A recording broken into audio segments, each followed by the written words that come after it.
The Bahamas Tonight, the Northern Edition, starts now.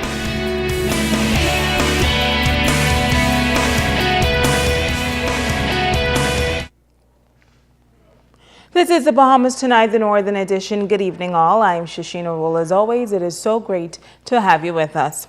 Topping news: soccer players in Grand Bahama ran onto the Freeport rugby field Sunday to remember a teammate who was killed in a traffic accident. They say the hardest part is coming to terms with the loss of an extraordinary young man who loved the sport. Charisma Robinson has this story. The Freeport Rugby Club pulling the soccer community together Sunday for a memorial game in honor of one of their teammates. 25-year-old Wilna Michelle died in a car accident on January 25th on East Sunrise Highway. I think we'll just be missing that person who always brought joy and happiness to us. It's a great loss, but I know he's up there and he's all right. It's pretty rough. I saw him that same night, so it was kind of hard for me to accept that he passed away. He's a good guy on and off the pitch. You know, humble, exciting to be around.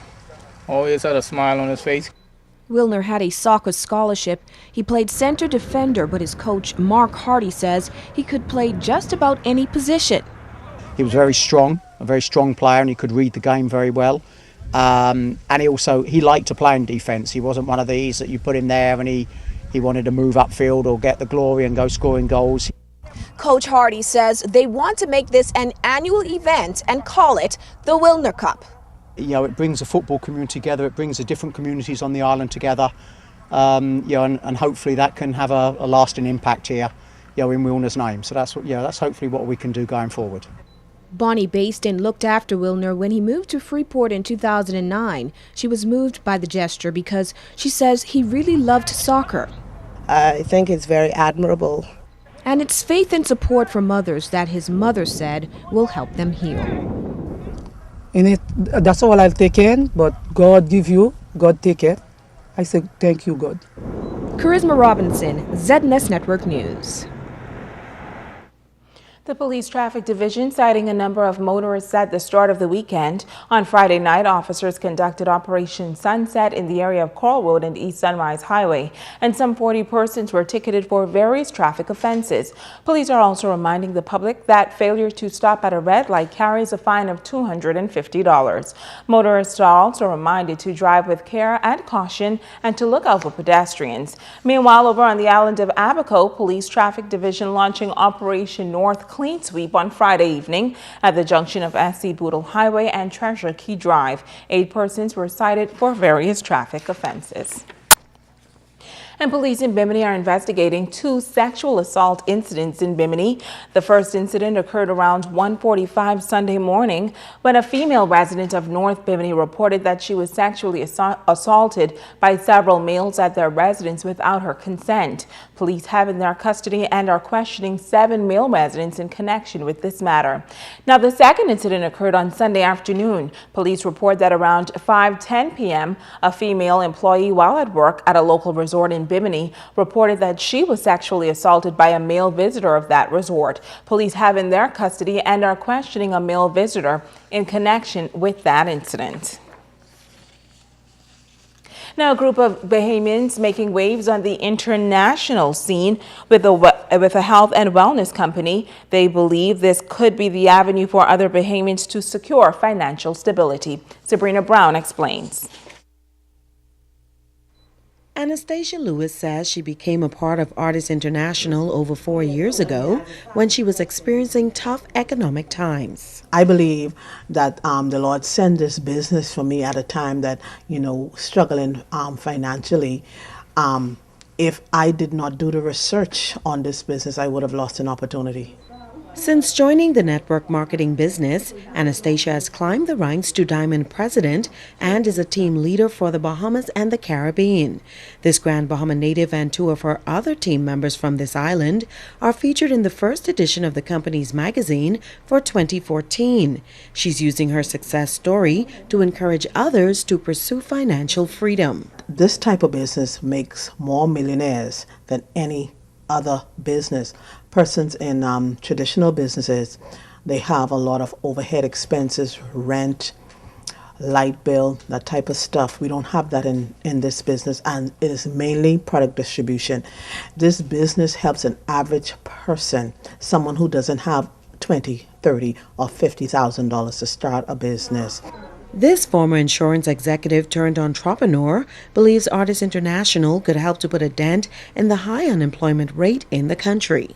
This is a business, and it's out there, and we have had success in it because what we do is we help each other. It's all about building people and building good relationships, and we help one another. Executive President Ruth Ann Newton Lightbourne joined the business in June 2011, weighing in at 275 pounds, and she started using the products. It was absolutely incredible. 3 months later, I had gone from wearing a size 44 garment to a size 36. That was in the first 3 months. And so I had initially lost 35 pounds. Gone.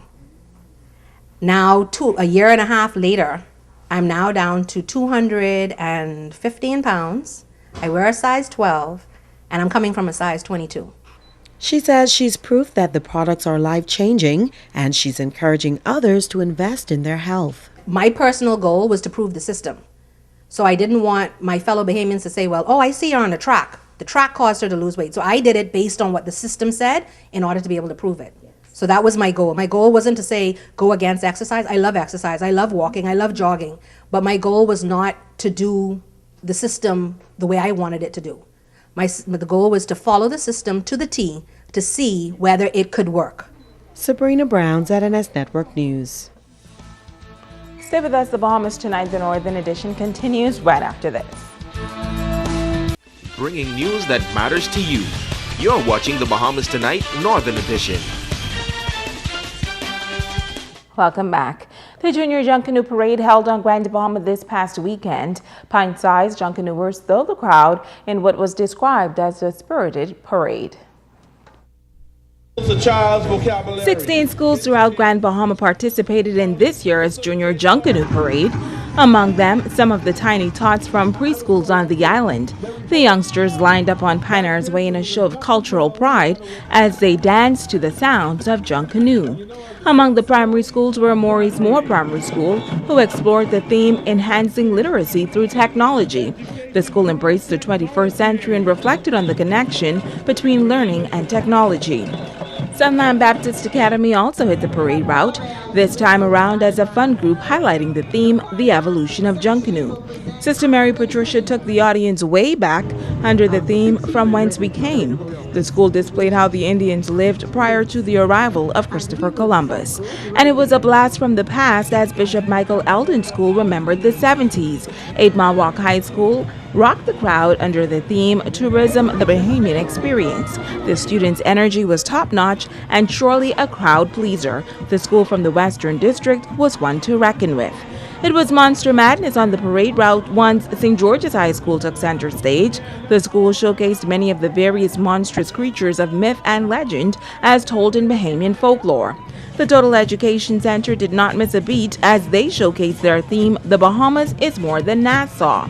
But it was Jack Hayward High School that many would say stole the show as the school highlighted the theme, The Games People Play. Their music rocked and the dancers put on a platinum performance. In the end, the judges would decide who will capture the 2014 Junior Junkanoo Parade. Well, the unofficial results are in from Saturday's Junior Junkanoo Parade. Letty's Paradise walked away with the big win in the preschool division with 1,252 points. East End came in second and Hampton Academy third. Maurice Moore Primary School was the only school entered in the primary school division. Maurice Moore took first place with 2,256 points. Sister Mary Patricia Russell Junior School, that school was the only primary school division. Maurice Moore took first place with 2,256 points. Sister Mary Patricia Russell Junior School was the only group in the junior division. They took the top award with 1,996 points. Now, there were 4 competitors in the secondary division. The Wildcats of Jack Hayward topped of Jack Hayward High School took the top award with 2,774 points. 8 Mile Rock was a distant second with 2,444 points, followed by St. George's in third place with 2,202 points, and Total Education Center in fourth place with 820 points. The Junior Achievement Program kicking off another year of activities aimed at building the next generation of business leaders. Yesterday, Achievers spent time in a worship service at First Baptist Church on Nansen Avenue. The service sets the stage for several events that will unfold during the course of the year. JA Advisor Ron Dames. Begin with our worship and praise service at the beginning of each JA month. And next week we begin our speech preliminaries, followed by our speech finals. Also, we have an exciting food drive that we plan to do in 2 weeks' time, where we go to the various food stores and solicit unperishable goods, and we deliver it to many of the persons who are in need within the community. So it's an exciting venture whereby our achievers have an opportunity to give back to the community, because part of the leadership training and being an entrepreneur is also granting service and volunteering for the betterment of your communities. Now, there are over 10 million junior achievers enrolled in over 120 countries worldwide. Dame says Bahamian students continue to lead the way in the program. We are blessed as a Bahamas and as a nation with unlimited talent, and we need to, as adults especially, really need to encourage our young people to believe in themselves and be strong and fight the negative peer pressure that they experience each and every day, because we know they can do it, and we're counting on them to really lift this nation to new heights. We believe in our young people, and with God's guidance, we know that we will indeed succeed, empowered to succeed, as this year's theme has indicated for this 30th year of Junior Achievement on Grand Bahama. Well, for 10 consecutive years, Sunland Baptist Academy received the best BGCSE results on the island. Principal Merton King says the school organized a motorcade to celebrate those students and all who continue to excel academically at the private institution. On board trailers, trucks, and buses, students paraded through the streets of Freeport waving flags to highlight their accomplishments. We have scores of children who have been making the 3.0 and above average. We feel it's time that we actually showcase them and let the community of Grand Bahama know that we're doing well here at Sunland, and we have children here who are taking academics seriously, and we want them to know that Sunland is the school of anybody's choice. Now, the school also celebrated those who excelled athletically. In the past years, Sunland has not been up there as far as athletics is concerned, and we're being very, very competitive in all aspects of athletics, especially in track and field and basketball and soccer. So this is just our way of celebrating and showing the community that Sunland is on the map athletically and academically. We made history by winning the primary school basketball championship, and our Coach Marco Cooper and Coach Hamilton are responsible for the primary school basketball. Today's motorcade celebration was very exciting. We really enjoyed it to see our basketball team, especially the primary school boys, going out there and being so excited. Yes, they've won championship. As we said, that this is a landmark for our school, and we really appreciate it. We are really happy about it. We are presently in the softball season, and our girls especially, we haven't entered primary school girls in a while, and our primary school girls are doing well so far. We're hoping for the best also from them, and we hope to see more championship coming into Sunland. Yeah, I had a great time. You know, most importantly, I was driving the little kids around. It was good to see them laughing and being so excited about it. Stay with us. Ricardo Lightborn is up next with sports.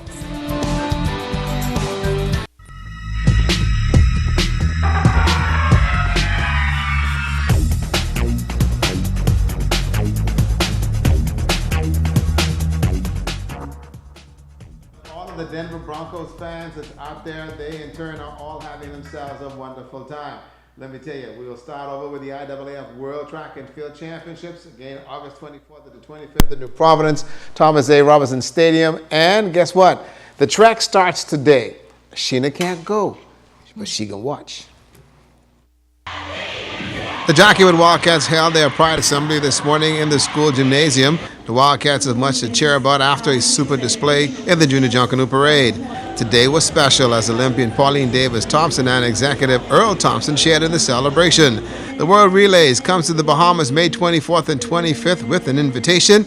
That invitation is to participate in the relays as a school and spectator. We're going to have the 4x100 meters for men and women, the 4x200 meters for men and women, the 4x400 meters for men and women, the 4x800 meters for men and women, and the Africans coming to take the 4x1500 meters for men and women. Pauline Davis-Thompson told the students and administrators that the world is coming and we need to be ready. They have 1,200 athletes and officials that are coming, and 47 countries have already agreed to come. Our great big brother to the north, the United States of America, will be bringing a full team of 90 athletes. And let me tell you, they haven't forgotten the beating the Golden Girls put on them. They haven't forgotten the beating the Golden Knights put on them. So guess what, Wildcats? We need each and every one of you in that stadium to cheer on your Bahamas team.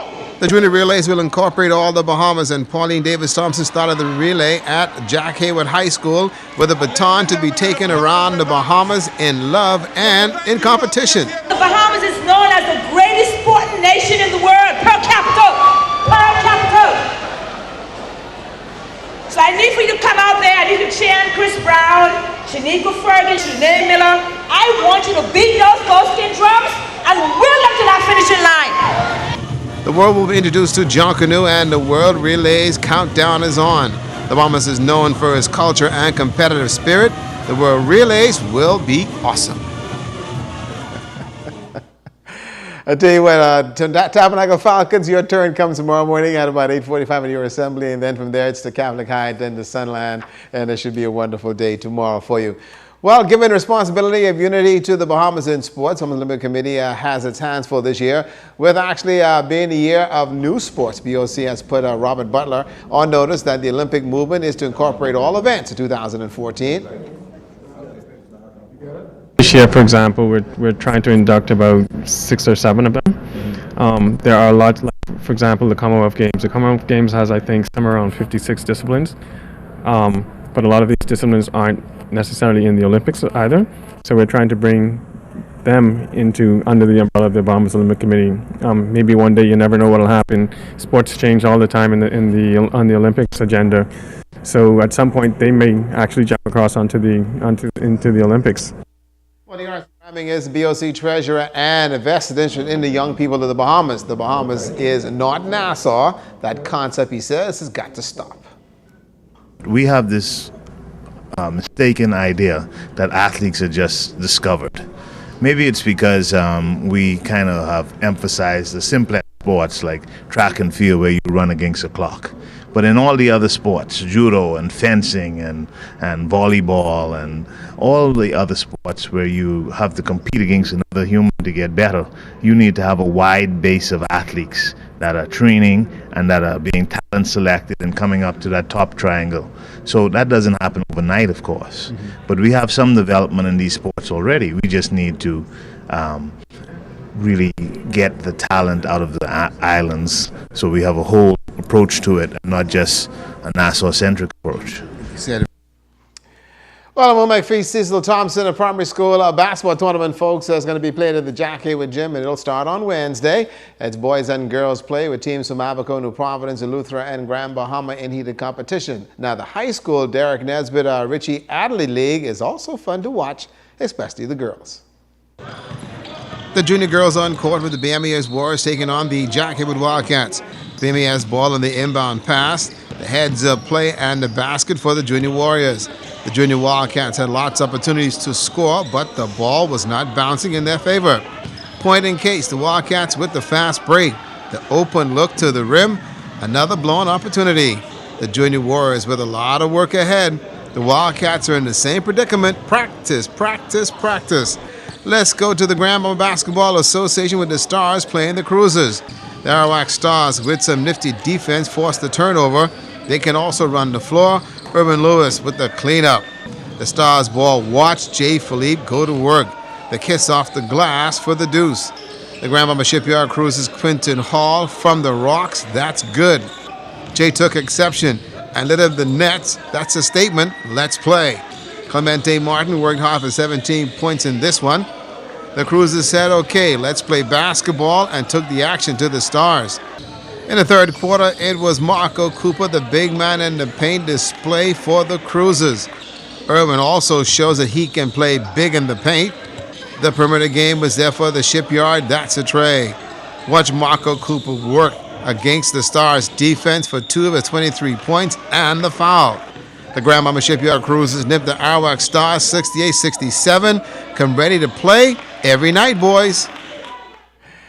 And also the Tankers Predators down the Men of Honor 76-67. Michael Colbert added 21 points and 5 boards, and also Quashad Thompson 20 points. And that's in a losing cause. And I got to say to my good friend Lawanda Lippi Burrows, who's having a rough time of it today, go find Peyton Manning, get a cow cock, and hit him. That is Look at Sports Tonight.